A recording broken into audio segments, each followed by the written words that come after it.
I'm here with Milton of ProgPower to talk about this year's festival, ProgPower, happening September 6th to September 9th in Atlanta, Georgia. Hotlanta. How you doing today? Not too bad. Happy to be here. Thank you for the time. Always a pleasure to chat about Prog Power and about music and everything. So let's start off by talking a little bit about the history of the festival. For those that are watching this, that are not familiar, that don't live in the US or don't live in North America, perhaps in Europe, a little bit less in touch with what's happening festival-wise on this side of the Atlantic. Give us a little bit of the behind the scenes, the history of how long Prog Power has been around, and what does the festival mean to you? Sure. So Prog Power started as the vision of Glenn Harveston. He's the main promoter, the founder. To give you a little background, we're a 4-day festival with 3 promoters. Glenn being the founder, the main guy, if you would, and myself and Nathan Block as the other 2. Glenn has graciously taken us under his wing 10 to 15 years ago. Festival has been around since 2001. We're going into our 23rd edition. Out of these, I want to say that 20 or 21 have been sold out. So it's a good track record to have. Except for the first one, it's always been in Atlanta. We've always tried to keep it. We pride ourselves in quality over quantity. So we always kept it small. We always kept it intimate, if you would. And it's been a party. It's been great, 21 years of this. I started going as a fan, believe it or not. Wow. I started going to Prog Power 3 in 2002. And one thing leads to the other, and here I am now. It's no longer a vacation for me. You talked about the sales. I see it every year. You guys sell out like quickly. Like it's the tickets fly. And I'm sure if you guys had more tickets available, you probably would sell even more tickets. How are the ticket sales going this year? So for the main two nights, the Friday and Saturday, they've been sold out for quite a bit. I run the second day, I run the Thursday night, and I am sitting at just about 200 tickets left. So I like to say it's a good place to be, 5 months out of the festival, 4.5 months to go. I'm not really sure how day 1 is going, but I'm going to assume it's kind of in the same boat. And yeah, we've been able to build quite a community, and you always see the same people coming back year after year, which is a testament to the festival, I would say. But yeah, it's really nice to see, tickets move that quickly and always the sold out mark over our poster. It's something to be proud of. It speaks volumes to the work we're doing, I would like to say. So for the fans that are planning attending, the ones that purchased the tickets, the ones that haven't purchased the tickets yet, as you can hear, you better hurry up for that day 1 and day 2, because pretty soon they'll be sold out as well. So for those that already Right. purchased tickets and are planning on coming, maybe it's their first time attending the festival. What do you feel are the added value outside of the bands? Because you guys have a killer lineup every single day, and we're going to go through all the different days. Sure. But outside of the lineup and the bands that you have, what are the added values that you feel this festival brings to those fans attending, perhaps for the first time discovering them? So I think the community vibe of the festival is a big deal. I mean, some of my best friends in life I met through the festival, and this is going 20 years ago now, 21 years ago that I've been going. Um, it's a great vibe, great people. We really tried to, Glenn, he envisioned the festival as a small, intimate type of show where you could see bands that you wouldn't see otherwise in the States. Um, but also to have that camaraderie between the bands and the fans. So there isn't a lot of, the fans only stay in this side and the artists are, secluded elsewhere. You could be at the bar ordering a beer and there's somebody from one of the headliners, or you could be at the merch table looking at what's going on and there's, folks from other bands around. Um, there's actually a lot of artists that come to the festival just to hang out. So it's like a big family reunion kind of thing. And I think the cool thing about Prog Power is that you can strike a conversation with anybody. and it's gonna feel like you've made friends for life immediately. It's just a really cool vibe. And obviously getting to see so many bands that you wouldn't otherwise see in the States, so many special sets we've had in the past. So there's always something cool going on. Has the success of the festival over the years and the longevity of the festival over the years has given you guys a little bit more leeway in terms of who you can bring to the festival these days versus in the early going? Oh, absolutely. Absolutely. Yes, and it's, I think it's been cyclical. I think at first, the idea was to book, the bands that we knew people were going to be interested in coming to see. And then after a while, it was a little bit more like, okay, we can experiment a little bit more. We like to joke that every one of the three promoters has their band of the year, where we don't care who likes them or who wants to see them. We're going to book them and we're going to stand there. And if it's just us on the floor, so be it, Um, but I think nowadays, because there are so many tours going on, and because everything is so expensive, I think we're really, it's become really hard to book a band just because it would be cool to have them. There's got to be a little bit more to it. I think we're going through the period where we need to make sure that they're going to put asses on the seats. We need to make sure that there is a reason for them to be there. So yes, we have a little leeway, we have a little freedom to experiment and to go in different directions, but there has to be a reason for the bands being there at the end of the day. I think you touched on a very important point because every year when you guys announce the lineups, I always see bands that are not even touring in North America playing the festival. And for the North American fans that don't have the luxury like European fans have of being easy to travel, either going to Belgium, Germany, hit a festival throughout the summer period. Some of these bands sometimes it's nearly impossible to catch them in North America unless you go to ProgPower. That is definitely something, in my opinion, that it adds a huge amount of value to the festival. Is that something that you guys really proud of yourselves on, having those flag bands that nobody else is having in North America, and you guys were able to book them and have them playing? Oh, absolutely. You have to set yourself apart, because at the end of the day, if I am only relying on, the six touring bands that are playing our festival to sell tickets, we're not going to get anywhere, because people can say, well, I can just see, Nightwish or Sabaton or whoever, down the block from my house because they're touring all the time. Why would I pay $100 and something to see a band that I could see at my town for 50? That kind of thing. So yeah, we definitely feel, we're definitely proud of being able to bring some of the exclusives, if you would. It's getting harder and harder due to traveling costs and visa costs and everything. But it's part of what it's part of why the festival exists at the end of the day, to bring those bands that you wouldn't otherwise see here. And if you look at our history, ProgPower was the first place in the States that bands like Blind Guardian, Nightwish, Angra, Sabaton, Gamma Ray, Edguy, I could go for hours. It was their first show in the States. ProgPower 3 especially really, I feel, opened up the doors to all of these bands coming to the States and realizing, you know what, there's something there. There's something in North America that's worth exploring.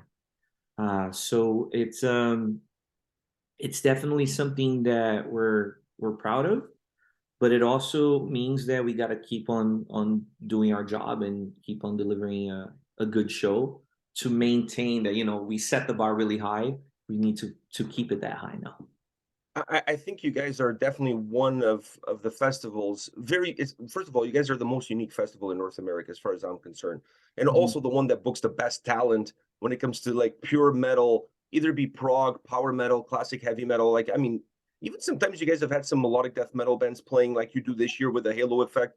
So, like you guys definitely do an outstanding job. And when I look at the landscape in North America, there's a lot of festivals in North America, but there's no other festival that is this metal centric as ProgPower is. Why do you think that is the case? Why do you think the North American market is so depleted of festivals like yours? I think it's because of the cost. I think Glenn really hit the jackpot in terms of the format, in terms of the timing, in terms of the location. You know, Atlanta is a big travel hub, you know, and Glenn happens to live an hour outside of Atlanta, so it all made sense. We found a venue that, you know, I've been going to concerts for 25 years, and I still have not seen a room as good as Center Stage, in terms of sound, in terms of, you know, ability to see the stage and everything. So I think he really hit the jackpot, as far as that goes, and we've been able to maintain it, like I said. Um, why do I think the States are so depleted of festivals? I think um, that's such a hard question. I mean, obviously, cost of everything is a big deal. You know, I live outside of New York City. I live in Connecticut. Throwing a ProgPower in New York City would not be feasible from a matter of cost alone. Um, you know, and I think for a festival that's been standing tall for you know 22 years, there's something to be said of reputation as well. So, you know, we've always done it right by the artists, by the managers, by everybody, by the fans. So when you think about it, I mean, I look at it and I say, you know, starting a festival in the States today would be a nightmare. So yeah, it's And you guys are like you guys are almost a European festival in North American soil, which I think it's like super cool. Because when you go to see a festival in North America, it's majority it's North American bands playing. You guys is the other way around. The majority are like European bands playing, which I think it's so cool. And like I said, it opens so many doors. And that leads me to my next question. How was the pandemic years for you guys? Because it was a struggle for a lot of festivals out there, even some of the biggest ones in the world. So how was it for you guys? well, so the first thing was that we postponed it 2 years in a row. You know, we last year was our 2020 edition. You know, I like to joke about that. Um, there was just no way we could have made it happen, between um, local enforcement of the rules, masks, social distancing, etc. We just couldn't make it work. Traveling was a big nightmare. Uh, the United States were not issuing visas at the time, so it all kind of came to a halt. We discussed, you know, briefly, oh, should we try to do it just with American bands? Should we try to do it a smaller show? It was never really an option. You know, we promised a lineup, and we decided that we were going to do our best for whenever we came back. Um, that we were going to deliver as similar of a lineup as we possibly could, and it mostly worked out. I think a lot of the bands changed, but we were still able to deliver a good show. But it was tough, you know, once you get used to doing something every year, and all of a sudden you're not, you know, there's something, it doesn't feel right. Something's You missing. know, Something is yeah, missing. something's missing, exactly. But in retrospect, on the personal side, I think I needed that break because I was getting a little burnt out by it. So it was good that, you know, that we took that time, because I came back super re-energized. One of my biggest concerns was not only how the crowd would behave coming back after 2 years, but how we would handle it. You know, our crew, um, are we going to be rusty? Are we going to be forgetting things? And, you know, from an operation perspective. And last year was one of the smoothest years we've ever had. So I think everybody felt refreshed. I think everybody couldn't wait to get back there. And we're excited. Glenn has announced that the festival goes until the 25th year, so we got 3 more. He's retiring after that. Whether or not I'll stick around, it remains to be seen. I'm not saying anything about that yet, but I can see the mobs gathering with the pitchforks already, worrying about what's going to happen here, because I mean, this festival is massive for the metal community in North America, and I think that has to be said, and I think that has to be noted how important this festival is really for the metal community in this part of the world. So you guys are integral for what happens in North America as far as metal is concerned, bringing the bands here. So I hope while I hope there's a little bit of a passing of the torch, if you will. I hope so too, but I still haven't really sat down and thought it all through, but it's it's plausible. I can't say anything The door's beyond that. still open, kind of, like. Yeah, I would like to, yeah, I would like to continue something akin of it, whether it's ProgPower or something else. I don't know, but the official word as of right now is that the festival goes till the 25th edition. So for anybody that has not experienced it, you got a You gotta limited jump window. on it. You got to jump on it. Exactly. You gotta Yeah. jump on it. I'm gonna put links to the tickets into the website on the description of this video, so folks can go and pick up tickets for the days that are still available. I check out the website. Like you said, the tickets go super fast. I mean, you really have to jump on it. If they don't have a chance to go this year, the doomsday clock is ticking, so you gotta hurry up. You gotta hurry up and pick them up. And I will throw something else. Every now and then you see resale tickets for the 2 days that are sold out as well. So I want people to not think that, oh, I can't go to the whole festival because Friday and Saturday are sold out. You're still able to find tickets, like secondhand tickets, and more often than not, people just want to get the money back that they paid for it because they can't make it or whatever. So don't be discouraged. You might still be able to get, tickets for all nights. So I know you're working on night 2, but let's talk a little bit about all the nights, starting with night 1. Sure. You got Doro, you got Swallow the Sun, Cynic, Elven King, Ice Age. Great lineup. What are your thoughts on that opening day? Because that opening day is really important, kind of sets the mood and the tone for what the rest of the festival is going to be like. So I think this year's opening day is probably one of the strongest I remember in a few years. I think Doro, you don't need to say anything else about her. I think you could make a case for her being the headliner of the last night of the festival, not just the first night of the festival, right? I think it's a lineup that offers a lot of balance. Swallow the Sun, completely different than Doro, completely different than Cynic and Elven King. I'm super excited to see Ice Age. They were a band back in the early 2000s right here in New York, and then all of a sudden they went silent and nobody knew what happened to the band, and all of a sudden they have a great album coming out. So for those old school prog fans, I think there's a little bit for everybody for the first day and for the whole festival in general. But yeah, it would be exciting to see Doro back. She was great to work with last time. So yeah, it's a good way to start for sure. Definitely. I couldn't agree more. Then it comes your day, the one that you're responsible for, and I want to applaud you for booking Beast in Black as the headline. I love those guys. They're good friends of mine. I've gotten to see them in North America twice. First time that they ever performed in North America was at Heavy Montreal in 2019, and I was there for that.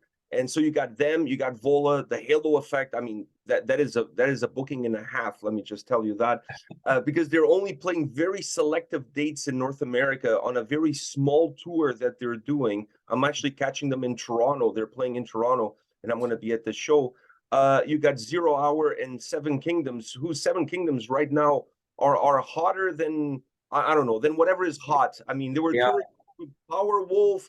They're going to be on a tour with Rhapsody of Fire. I mean, these guys are phenomenal band, and I love them all. And what a killer lineup on day 2! Like, And you said you have your own personal, everybody has their own personal favorite. So who's your personal favorite on that day too? So one funny thing about day two is that this is the first year that the lineup that I envisioned at first turned out to be the lineup that got confirmed. It was the first time, because you always put together, okay, this is going to be my headliner. Boom, not available. Okay, next. You know, or we get hit with the problem with the visas and somebody has to cancel. Knock on wood, it didn't affect me this year, not yet. Anyway, I shouldn't say anything. But you know, the first band I went after was the Halo Effect, because that's the one I guess I wanted the most, that confirmation, because they still hadn't had a confirmation for the States.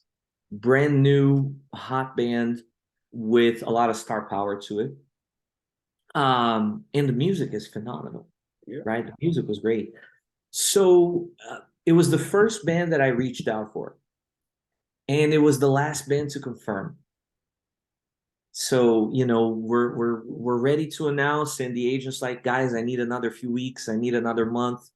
You know, we're gonna make this happen, but bear with us, kind of thing. And I almost gave up on them. I almost said, you know, I can't wait anymore. We'll look into the future another year, perhaps. But it worked. You know, it worked out. I really tried to focus my day on, for the majority of it anyway, on bands that are headliners now, as opposed to last year. I had Stratovarius as my headliner, and Pain and Salvation as a co-headliner. So they're bands that have been headliners, have been, you know, relevant for decades. This time I decided to focus on what's current.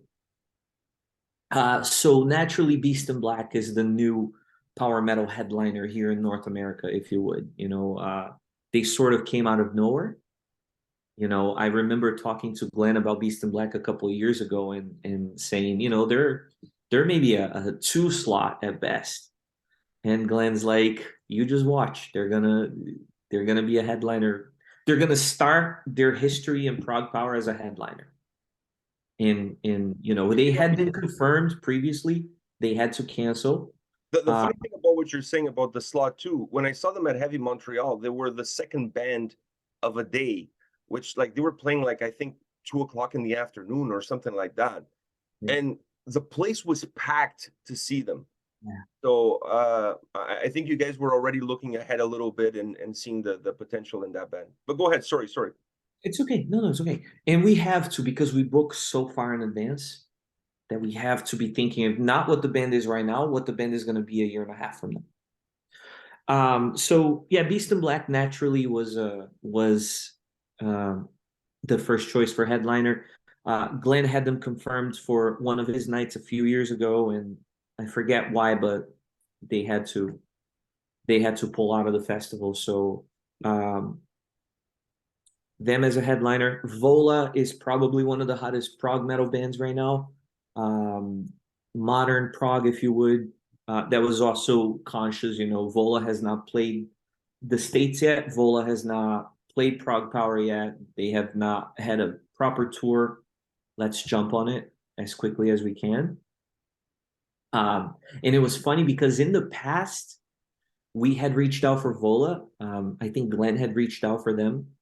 And we didn't even get as much as an email back. So we immediately thought, they just must not be interested, you know, for whatever reason. But this time around, it was pretty quickly to get them confirmed. It was pretty easy. 0 Hour was the first band I saw at ProgPower back in 2002. You know, they happened to be opening the show that year. And they're sort of this cult classic among United States progressive metal. And they went, again, dormant for 10, 15 years, and they announced they were coming back. And I said, you know what, I have a lot of the newer stuff, a lot of the current stuff. I need to bring some of the old guys back too. I still rely on them attending. So I thought it would be cool to have Zero Hour back for the first time since 2005, I want to say 2006 maybe. And their new album is killer. You know, they brought their original vocalist back. Um, they have a new lineup. I figured it would be cool. I'm excited to have them. And Seven Kingdoms, I mean, you said it, you know, they're hot right now. They're rising, they're a rising power metal band. They've gone through a lot of changes sound-wise over the years. I think they really are at the top of their game right now. And Camden, their guitarist, one of their guitarists, he happens to be our stage manager at ProgPower as well. So see, You know, everything is perfect. so I can't tell you how many years Camden has been in my ears. Like, hey, hey, don't forget us. Hey, we're there. Hey, we're available. And I'm You like, know, I saw Cam last year in Toronto. Well, last year into this year, I think I've seen him like 5 times because he's been tour manager for so many. Either he's been playing or yeah, he's been working a tour in Toronto, and we've crossed each other's paths so many times. And I'm going to see him again because he's on that Rhapsody of Fire tour that I mentioned, and they're playing in Toronto yeah, in a couple of weeks. So I'm going to see the whole band here. So yeah, so he had a yeah. little bit of an inside track. So finally, his persistence paid off. Yeah, yeah. I think like I said, you know, the music, they've been getting more popular. The music has gotten better. I figured this could be the right time for them. You know, no, and listen, a lot of people in our crew has bands. There's no nepotism or anything like that. It was based purely on merit. And I really think you know, I just saw them with Powerwolf a couple months ago in Worcester in Massachusetts, and I hadn't seen Seven Kingdoms in a while live. And I was like, holy crap, who's that band on stage? Because it's a, you know, they've matured so much. They're such a better band. Um, so yeah, um, I think it's a well-rounded lineup. I think there's something for everybody. Um, and I'm just really excited to see so many fun bands on stage. You know, Beast in Black looks like they're a lot of fun on stage. Seven Kingdoms is a riot on stage. Um, but personally, the Halo effect will be the set that I'm standing there in the middle and When you started the whole process for the halo effect, you had hair, and now look what happened to you. You know, that's kind of how it feels, probably. I think it's more when I started as a co-promoter of Prog Power, I had hair, and now yeah, I mean. Okay, that makes sense too. On day three, you have a killer lineup as well. You have Camelot, Caligula's Horse, Green Carnation. I mean, these guys are phenomenal. Ad Infinitum, another up and coming massive band. Windrose, another band that's going to be with Seven Kingdoms on that Rhapsody of Fire tour, and then Cryptex. What are your thoughts on that third night with Camelot headlining? I mean, Camelot is always a treat to see, in my opinion. Caligula's Horse went on incredibly well last time. It was sort of an unwritten rule that they would be back, and I'm excited that it's finally happening. Green Carnation, it's their second time at Prog Power. The first time they played Prog Power, they did the Light of Day, Day of Darkness album from beginning to end. Um, cool thing about that album is that it's just one 40-something minute long song. And it was a riot. You know, they're setting up on stage, and each of the musicians had the set list printed in front of them, and it was just the one line. And I tell everybody that that set when they play that album was probably the most amazing thing I've ever seen at the festival. I mean, there was something, the energy in the room, there was something magical about it. I just remember catching myself, you know, frozen watching it. It was just nothing like I've ever seen. Um, so yeah, then you said yourself ad infinitum, probably the hottest thing um, worldwide, I'd say. Mhm. I'd be surprised if they're not touring the States as a headliner or co-headliner within the next few years. Um, Windrose had been booked before I think they had an issue with visas, if I'm not wrong. So we're glad to have him back, to have them, to confirm them again, and finally have them. And the Cryptex is just a really cool band that's all over the map. I don't know if you've had a chance to listen to them. No, they're actually on It's that day. They're the only band that I really never heard of. Yeah, so it's progressive metal, but then there's a little bit of Queen mixed in, and then there's a little bit of folky stuff mixed in. It's really quite something. I think out of that day, they're probably the one band I want to see the most, just because it's so different. And I don't think we would ever be able to see the Cryptex here in the States otherwise. So yeah. Really exciting. Day 4, final day. Mirath, Unleash the Archers, the Canadian sensation. I mean, these guys are, I mean, there's not enough words Yeah. to describe these guys. Then you got Delane, a new revamped Delane, if you will. Visions of Atlantis, Evil Invaders from Belgium. These guys are absolutely killer. I can't believe you guys got these guys. Poverty's No Crime. Another killer day. I mean, there's no fillers, all killer, no fillers. Yeah. I think, it's funny. There are 3 out of the 4 days of the festival that sees a classic cult-like progressive metal band that has been around for 20 plus years be booked today. And that's Poverty's No Crime in this case. We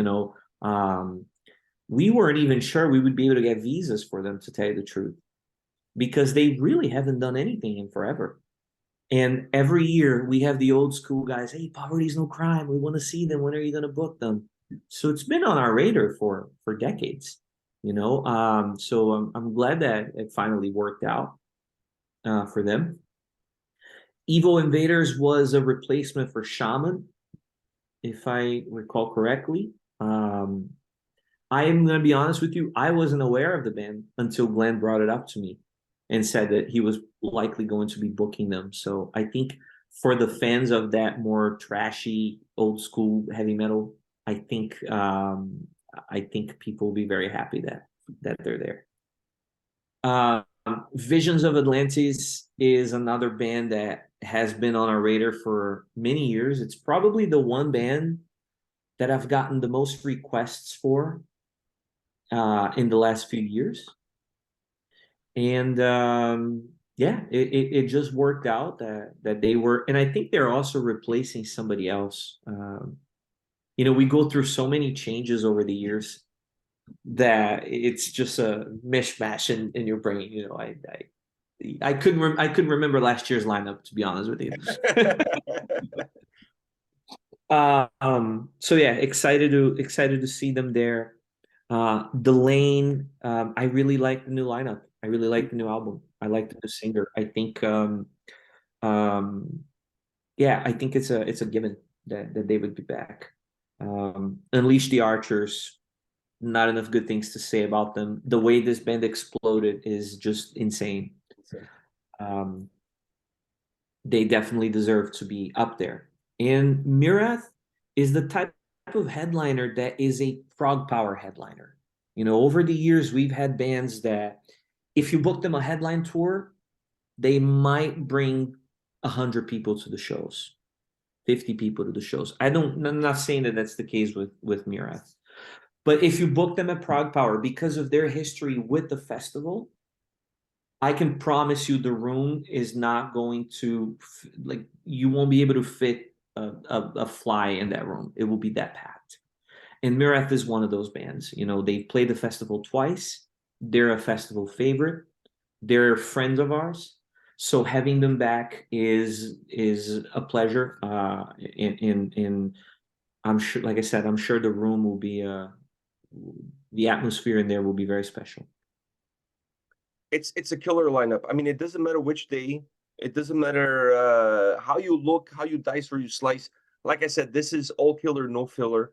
Great bands. Some bands that are very nearly impossible to catch anywhere else in North America, but at ProgPower. I love how eclectic each day is. where you get one band that takes you in one journey and then another band that takes you on a completely different journey. But that's the whole point of a festival. You really need a little bit of that flexibility in that motion. So I think you guys have 4 killer days, 4 killer lineups. 2 days sold out. The other 2 will be sold out way in advance of September 6th. I have zero doubts that you guys are going to sell out. Yeah, I really hope so. And one more thing on that note, I always tell people, you know, just because you don't know a band that are coming to the festival, or just because you think you might not like them or whatever, give them a chance. You know, I can't tell you how many bands that I am a huge fan of, because at the end of the day, we're still fans of the music, and we're always going to be, right?